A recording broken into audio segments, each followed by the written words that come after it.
Welcome back mga katambalan, mga hot topic and issue pag-usapan natin. Update po tayo kay Barbie Fortesa na kung saan nga po ay naging successful ang ginanap na premiere night na pelikula nito si Barbie na horror movie na P77 at napakaganda nga ni Barbie Fortesa.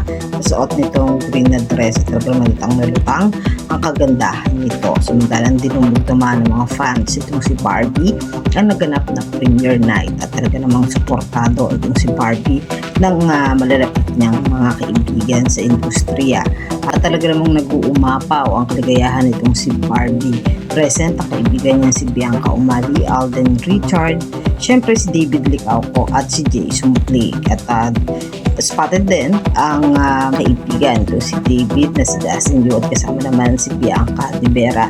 Maraming mga artista ang sumuporta kay Barbie Fortesa sa naganap na premiere night at talaga namang pinagkaguluhan ng mga fans ang mga artista na dumalo sa premiere night ng pelikula nitong si Barbie at nagpasalamat naman si Barbie sa lahat ng bumubuo ng kanyang pelikula at sa lahat ng mga sumuporta sa naganap na premiere night. Siyempre present din ang buong cast ng P77 namang suportado ni Jason Blake at ni David Licauco ang napakagandang si Barbie Fortesa. Yan po yung mga update natin ngayon kay Barbie. Kayo mga katambalan, ano ang masasabi nyo? Comment lang sa comment section pag-usapan natin.